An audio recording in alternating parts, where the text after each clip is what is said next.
Bible के पन्नों में गूंजता एक नाम,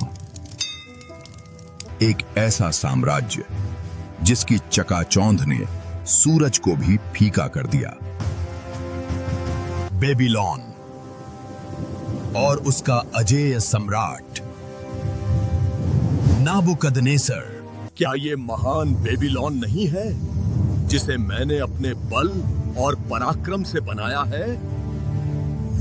लेकिन आसमान में एक फैसला लिखा जा चुका था। एक सपना जिसने दुनिया के सबसे शक्तिशाली राजा की नींद उड़ा दी। ऐ राजा, तेरा राज्य तुझसे छीन लिया गया है। और उसी घड़ी भविष्यवाणी सच हो गई। जो कल तक सोने के बर्तनों में खाता था,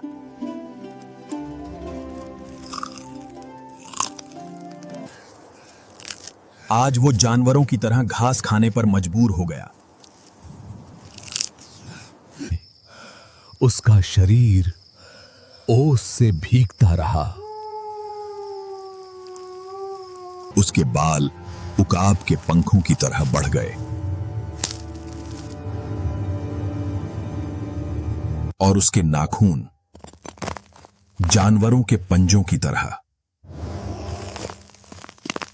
वो अब राजा नहीं था, वो एक जानवर था। बाइबल का सबसे चौंकाने वाला रहस्य है, एक राजा जानवर कैसे बन गया? मैं नबूकदनेस्सर अपने महल में चैन से रहता था। मेरा साम्राज्य हरा भरा और समृद्ध था। दुनिया की हर दौलत मेरे कदमों में थी। मुझे लगा ये सब मेरा बनाया हुआ है। लेकिन शांति एक भ्रम थी। एक रात जब मैं अपने बिस्तर पर लेटा,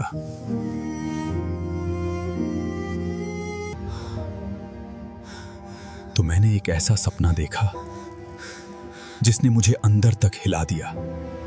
मैंने पृथ्वी के बीचों बीच एक वृक्ष देखा। वो बहुत ऊंचा था और बढ़ता ही जा रहा था। उसकी ऊंचाई आसमान को छू रही थी और वो पूरी पृथ्वी के छोर से दिखाई देता था। उसके पत्ते सुंदर थे और उसमें फलों की भरमार थी। सबके लिए उसमें भोजन था। मैदान के जानवर उसकी छाया में बैठते थे और आकाश के पक्षी उसकी डालियों पर बसेरा करते थे। हर प्राणी का पेट उसी से भरता था।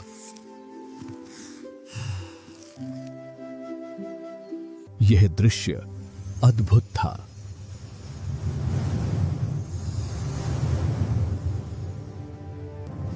लेकिन तभी सब कुछ बदल गया। मैंने स्वर्ग से एक पहरेदार, एक पवित्र जन को उतरते देखा। वो ऊंचे शब्द से चिल्लाया, इस वृक्ष को काट डालो।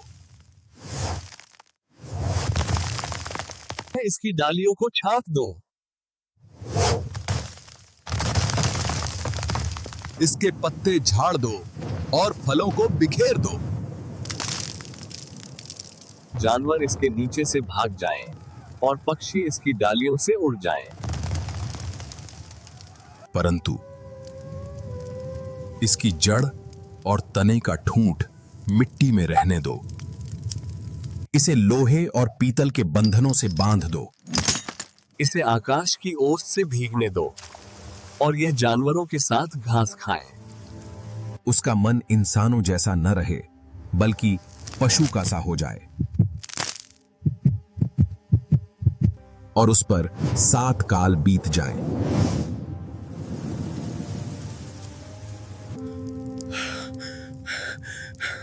मैं पसीने से तरबतर होकर जाग गया। मेरे मन में घबराहट थी। मैंने अपने राज्य के सभी ज्योतिषियों को बुलाया। मैंने उन्हें सपना सुनाया, पर कोई उसका अर्थ न बता सका। अंत में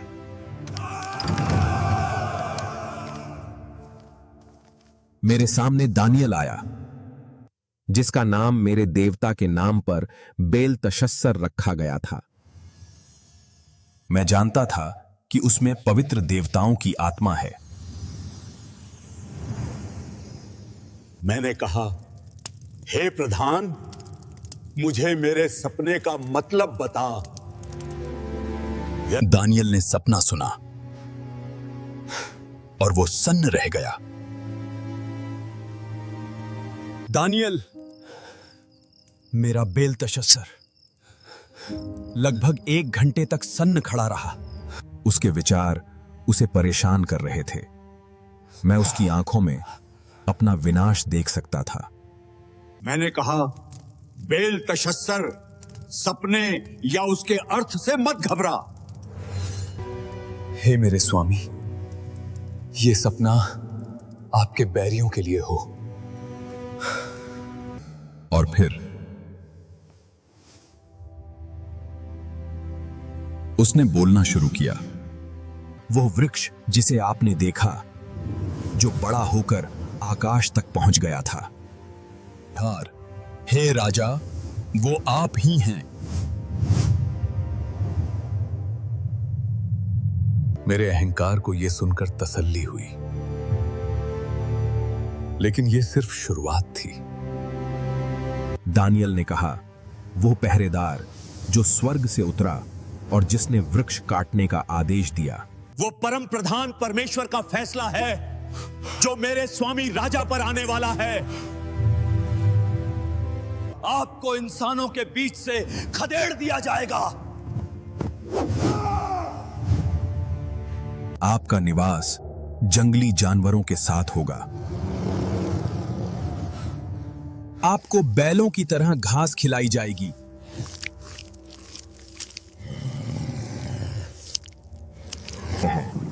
और आप आकाश की ओस से भीगेंगे। 7 काल आप पर ऐसे ही बीत जाएंगे।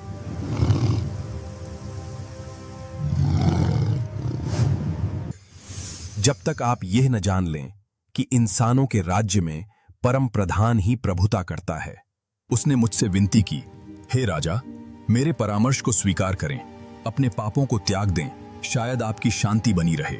लेकिन मेरा दिल पत्थर का हो चुका था। मैंने उसकी चेतावनी को नजरअंदाज कर दिया और समय बीतता गया। 12 महीने बीत गए। सपना एक धुंधली याद बनकर रह गया। मैं और भी महान और भी शक्तिशाली हो गया था। एक शाम मैं अपने शाही महल की छत पर टहल रहा था।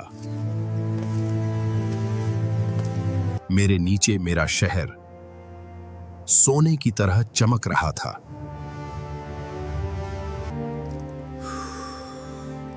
गर्व की एक लहर ने मुझे अपने वश में कर लिया। मैंने जोर से कहा, क्या ये महान बेबीलोन नहीं है जिसे मैंने अपने बल और पराक्रम से बसाया है, ताकि ये मेरे प्रताप का निवास स्थान बने।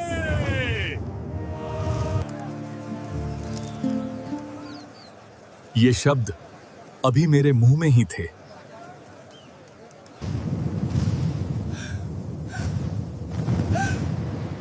कि आकाश से एक आवाज गूंजी, हे राजा नबूकदनेस्सर, तेरे विषय में ये आज्ञा निकलती है, राज्य तुझसे छिन गया है। उसी घड़ी मेरा दिमाग टूटने लगा। मैंने अपने ही महल के रक्षकों को देखा और वे मुझे राक्षस लगे। मैं भागा अपने ही घर से एक डरे हुए जानवर की तरह भागा और शहर के फाटकों के बाहर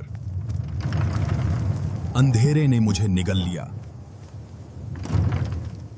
वो पहली रात मुझे याद नहीं कि मैं कौन था। भूख,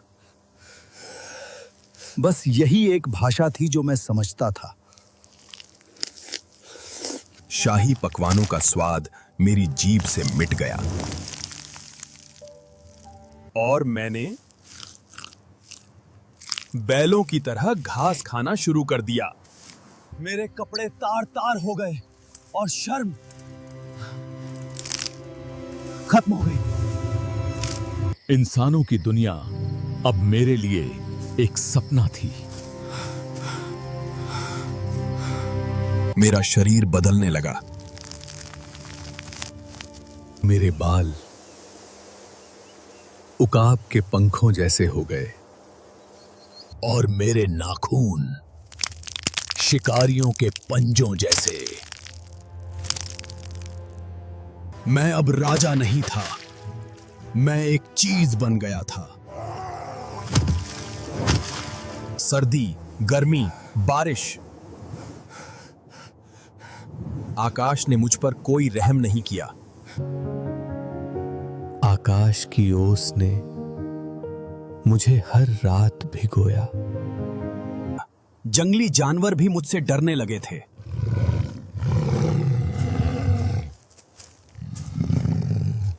मैं अकेला था, नितांत अकेला। कभी कभी मुझे हवाओं में आवाजें सुनाई देती थीं,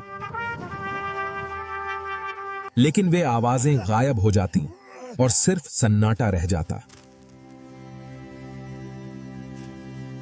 समय का पहिया घूमता रहा। 1 साल, 2 साल, 7 साल।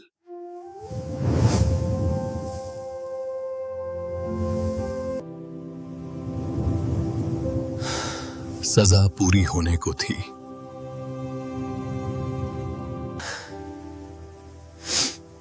पर क्या मुझ में अभी भी कोई इंसान बचा था?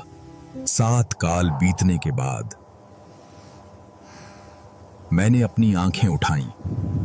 मैंने स्वर्ग की ओर देखा और उसी पल मेरी बुद्धि मुझ में लौटने लगी।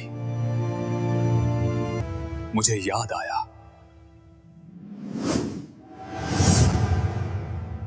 मैं कौन हूं? और उससे भी बड़ा सत्य कि वो कौन है। मैंने परम प्रधान को धन्य कहा, जो सदा जीवित है। मैंने उसकी स्तुति और महिमा की। उसकी प्रभुता सदा की है और उसका राज्य पीढ़ी से पीढ़ी तक रहता है। पृथ्वी के सब रहने वाले उसके सामने तुच्छ हैं। वह अपनी इच्छा के अनुसार स्वर्ग की सेना और पृथ्वी के निवासियों के साथ करता है। कोई उसका हाथ रोककर नहीं पूछ सकता कि तूने ये क्या किया। उसी घड़ी मेरा गौरव और मेरा मन मुझे लौटा दिया गया। मेरे मंत्री और प्रधान मुझे ढूंढते हुए आए। मैं फिर से अपने राज्य पर स्थापित किया गया।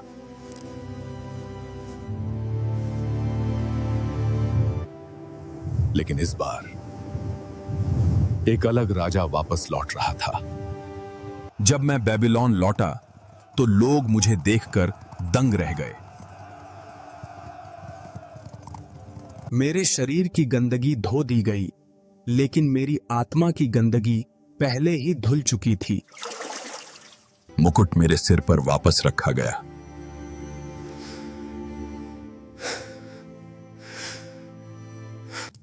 लेकिन इस बार वो मुझे पहले से भी भारी लगा। मेरे सलाहकार और मेरे प्रिय दानियल ने मेरा स्वागत किया। मेरी महिमा मुझे लौटा दी गई और मेरा राज्य और भी प्रबल हो गया। परंतु अब मैंने एक नया फरमान जारी किया कि पृथ्वी की सारी जातियों और भाषाओं के लोग ये जान लें कि स्वर्ग का राजा ही सच्चा परमेश्वर है।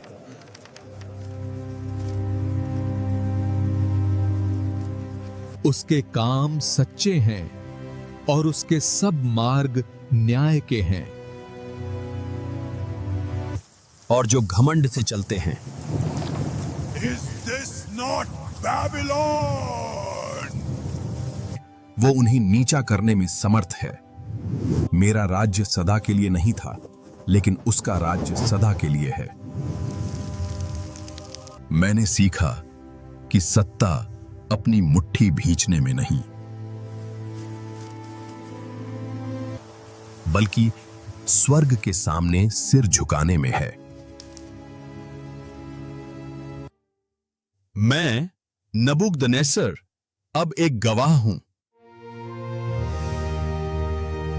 आने वाली पीढ़ियां मेरी कहानी से डरें और परमेश्वर का भय मानें, क्योंकि वही राजाओं का राजा है।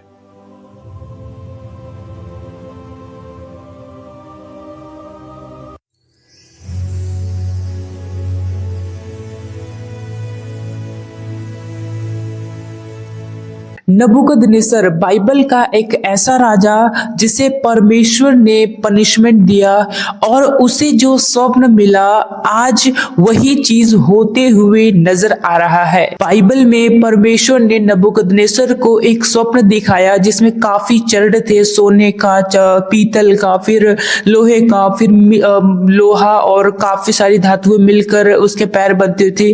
तो काफी सारे स्टेजेस जो पूरे हो चुकी हैं और ये जो समय चल रहा है वो लास्ट स्टेज का है, जो नबूकदनेस्सर के स्वप्न का सबसे आखिरी हिस्सा था। उसका पैर जो लोहा और कुछ धातुएं मिलकर बनी होती थी।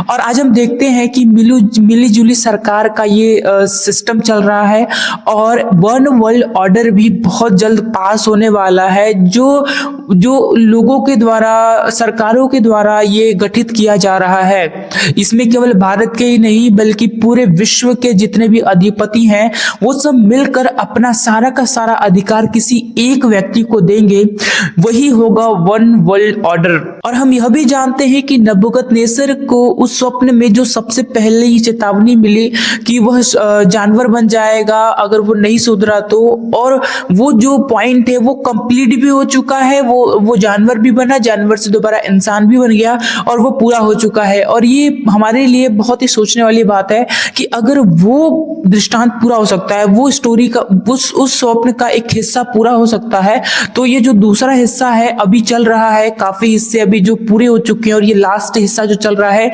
ये भी बहुत जल्द पूरा होने वाला है। तो हम इसके लिए कर क्या रहे हैं? क्या हम इसके लिए कोई तैयारी कर रहे हैं? जैसा राजा को यह करना चाहिए था, उसे माफी मांगना चाहिए था, उसे पश्चाताप करना चाहिए था, लेकिन वह अपने घमंड में बना रहा, अपने गर्व में बना रहा कि यार मैंने ही इस पूरे साम्राज्य को बनाया है, मैंने किया है। और यही करते करते वो एक दिन जानवर भी बन गया। और जब 7 साल सजा के उसके पूरे हुए उसके बाद उसे रिहा कर दिया गया, मतलब उसे जानवर से इंसान बना दिया गया, परमेश्वर ने आशीष दी।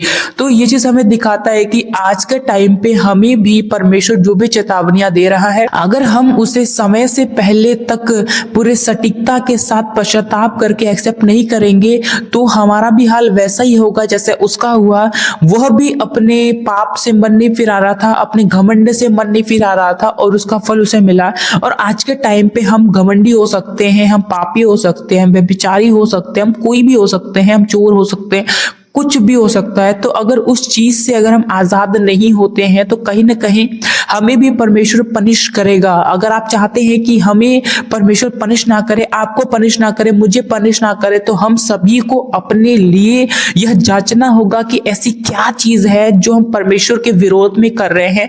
क्या हम ऐसा कोई काम है जो परमेश्वर के विरोध में कर रहे हैं, या ऐसा परमेश्वर ने कोई काम हमें दिया है लेकिन हम वो काम छोड़कर कोई और काम कर रहे हैं, या कुछ भी हो सकता है। अगर अपने लिए मेडिटेट करेंगे तब पता चल ही जाएगा। और अगर आपको कोई बातें मिलती है तो क्या उन बातों को पूरी कर रहे हैं, क्या उन बातों को बदलने का, परमेश्वर के वचन के अनुसार चलने का कोई प्रयास कर रहे हैं। अगर कर रहे हैं तब तो बेटर है, ब्रेटेस्ट है, बहुत बढ़िया है। लेकिन अगर नहीं कर रहे हैं तो कब करेंगे, क्योंकि जब एक बार डेथ हो जाएगा तो परमेश्वर का वचन कहता है मनुष्य का एक बार मरना और उसका न्याय होना तय है। तो आज की वीडियो के माध्यम से हमने यह आपके साथ शेयर करने का प्रयास किया है कि नबूकदनेस्सर के साथ क्या हुआ और किस प्रकार से हुआ, ऐसा क्या उसने किया कि उसे यह सजा मिली, और ऐसा क्या न करता कि उसे सजा न मिलती। हमने आपके साथ शेयर करने का प्रयास किया है, और हमने यह भी प्रयास किया है कि सारी बातें बाइबल के आधार पर ही हो। और अगर कोई भी बात बाइबल के आधार से बाहर है तो आप हमें कमेंट कर सकते हैं, लेकिन हमें विश्वास है कि हमने पूरी की पूरी बातें बाइबल के अनुसार ही बनाई है।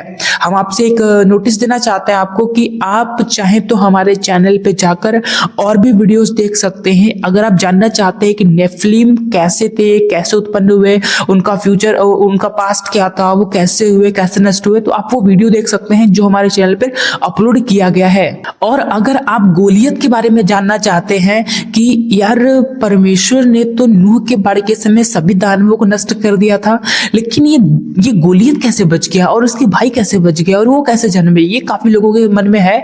और एक भाई ने कमेंट किया था, उसी के तहत हमने एक वीडियो बनाया है, आप जाकर उसे भी देख सकते हैं। पिछले वीडियो में हमने 2 प्रश्न पूछे थे और उन दोनों प्रश्न के जवाब भी उसी वीडियो में है। हमने कहा था कि नेक्स्ट वीडियो में हम उसका जवाब देंगे, लेकिन मैं ये कहना चाहता हूं कि आप वो वीडियो ध्यान से देखिए और उसी में आपको उसके सवाल के जो है जवाब मिल जाएंगे।